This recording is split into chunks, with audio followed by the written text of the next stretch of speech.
देश में 5 राज्यों में विधानसभा चुनाव का ऐलान हो गया है। बता दें कि 5 राज्यों में से सिर्फ छत्तीसगढ़ में 2 चरणों में मतदान होगा। बात करें छत्तीसगढ़ की तो 7 नवंबर और 17 नवंबर को मतदान होगा। इसी तरह मध्य प्रदेश में 17 नवंबर को, राजस्थान में 23 नवंबर को, तेलंगाना में 30 नवंबर को, तो मिजोरम में 7 नवंबर को मतदान होगा। सभी 5 राज्यों के परिणाम 3 दिसंबर को आएंगे। बता दें कि चुनाव के तारीखों की घोषणा होते ही आदर्श आचार संहिता भी लागू हो गया है। आइए जानते हैं कि आचार संहिता लागू होने के बाद क्या क्या बदलाव होता है। तो बता दें कि निर्वाचन की घोषणा के बाद नई योजना परियोजनाओं का निर्माण की घोषणा या ऐसे वायदों पर रोक होगी। किसी भी रूप से किसी भी वित्तीय अनुदान की घोषणा नहीं होगी, न ही उनके वायदे किए जाएंगे। किसी भी प्रकार की परियोजना या योजना की आधारशिला नहीं रखी जाएगी। सड़कों के निर्माण, पेयजल की सुविधा आदि का कोई वायदा नहीं किया जाएगा। आचार संहिता की लागू होने के 72 घंटे के अंदर उन कार्यों की सूची प्राप्त की जाएगी जो पहले से धरातल पर प्रारंभ किए जा चुके हैं। जन उपयोगी योजनाओं जो पूर्णता की स्थिति में है, सिविल अधिकारियों के द्वारा बिना किसी समारोह के या राजनीतिक व्यक्तियों को बुलाए प्रारंभ किया जा सकता है। पूर्ण हो चुके कार्य के भुगतान करने के लिए राशि जारी करने के लिए कोई आपत्ति नहीं होगी। आचार संहिता में शिथिलीकरण के आवेदन राज्य के स्क्रीनिंग कमेटी के माध्यम से मुख्य निर्वाचन अधिकारियों को भेजे जाएंगे और वहां से प्रस्ताव आयोग को भेजे जाएंगे। विनिर्माण परियोजनाओं को समस्त आवश्यक शक्तियों प्राप्त करने के बाद धरातल पर प्रारंभ कर दी गई है, जो जारी रहेगी। मुख्यमंत्री एवं प्रधानमंत्री सहायता कोष से गंभीर रूप से बीमार व्यक्तियों के लिए सहायता राशि दिया जाना जारी रहेगा, किंतु इसका भुगतान संबंधित अस्पताल को किया जाना होगा। मनरेगा के पूर्व से पंजीकृत श्रमिकों को प्रचलित कार्य में शामिल किया जा सकता है। किसी भी विवेकाधीन निधि से कोई कार्य पूर्व अनुमति के बिना नहीं कराया जा सकेगा। सार्वजनिक क्षेत्र में घाटे में चल रही इकाइयों का पुनरुद्धार करने, सरकार द्वारा उद्योगों का अधिग्रहण करने आदि के प्रस्ताव नहीं लाए जा सकते। शराब के ठेकों की नीलामी नहीं की जा सकेगी। किसी भी परियोजना, योजना, कार्यक्रम के प्रचलन क्षेत्र को नहीं बढ़ाया जा सकेगा। किसी भी तरह के भूमि आवंटन, अतिक्रमण, व्यवस्थापन आदि की कार्रवाई पर प्रतिबंध रहेगा। किसी भी तरह के नए समझौते या करार करने की अनुमति प्राप्त नहीं होगी। राज्य सरकारों द्वारा उनके द्वारा वित्त पोषित सभी संस्थानों से निर्वाचन आयोग की पूर्व अनुमति के बिना ऋण माफी नहीं की जा सकेगी। आपदा से निपटने के लिए अनुग्रह राशि वर्तमान में लागू दर के अनुसार निर्वाचन आयोग को सूचना देते हुए प्रभावित व्यक्तियों को सीधे दी जा सकती है, लेकिन भुगतान के मानकों में कोई बदलाव नहीं किया जाएगा। निर्वाचन आयोग की पूर्व अनुमति के बिना किसी क्षेत्र को सूखा या बाढ़ प्रभावित घोषित नहीं किया जा सकेगा।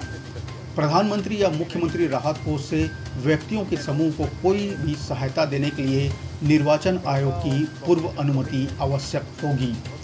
संघ लोक सेवा आयोग, राज्य लोक सेवा आयोग, कर्मचारी चयन आयोग या किसी अन्य संविधायिक संस्था के माध्यम से भर्ती जारी रह सकती है। निर्वाचन के प्रत्यक्ष रूप से जुड़े अधिकारियों या कर्मचारियों के स्थानांतरण पर पूर्णतः प्रतिबंध होगा। एमसीसी लागू होने के बाद पूर्व से स्थानांतरित अधिकारी यदि भार मुक्त नहीं किए गए हैं तो उन्हें भार मुक्त नहीं किया जाएगा। कोई भी मंत्री किसी भी निर्वाचन क्षेत्र का शासकीय दौरा नहीं करेगा। मंत्रीगण अपने सरकारी वाहनों का उपयोग अपने मुख्यालय से अपने निवास स्थान पर सरकारी काम हेतु आने जाने के लिए करने के पात्र हैं। मंत्री के दौरे के दौरान कोई भी पायलट और वाहनों पर किसी भी रंग का बीकन लाइट इस्तेमाल नहीं की जा सकेगी। राज्य सरकार और जिला प्रशासन के अधिकारी निर्वाचन दौरे पर आए मंत्रियों की प्रोटोकॉल के तहत कोई स्वागत या विदा नहीं करने जाएंगे। उन्हें कोई सलामी आदि नहीं दी जाएगी, किंतु सुरक्षा संबंधी व्यवस्था के लिए उपस्थित रहने की अनुमति होगी। किसी भी शासकीय अधिकारी को किसी मंत्री के द्वारा बैठक या वीडियो कॉन्फ्रेंसिंग में नहीं बुलाया जाएगा। यदि कोई अधिकारी अपने निजी दौरे पर मंत्री से मुलाकात करता है तो उसे कदाचार का दोषी माना जाएगा। मंत्रियों को अपने निजी दौरे में एक अराजपत्रित पर्सनल स्टाफ को ले जाने की अनुमति होगी। सरकारी अतिथि गृहों में मंत्रियों की आवास व्यवस्था नहीं की जाएगी, क्योंकि अतिथि गृह निर्वाचन आयोग के प्रेक्षकों और अन्य निर्वाचन अधिकारियों के लिए आवश्यक होंगे। मंत्रियों में राजनीतिक पदाधिकारियों जिनके द्वारा जेड या जेड प्लस श्रेणी अथवा उसके समकक्ष सुरक्षा दी गई है को ही उपलब्धता पर आवंटित की जाएगी। किसी भी व्यक्ति को 48 घंटे से ज़्यादा के लिए अतिथि गृह आवंटित नहीं किए जाएंगे। मौन अवधि में सरकारी रेस्ट हाउस किसी को भी नहीं दिए जाएंगे।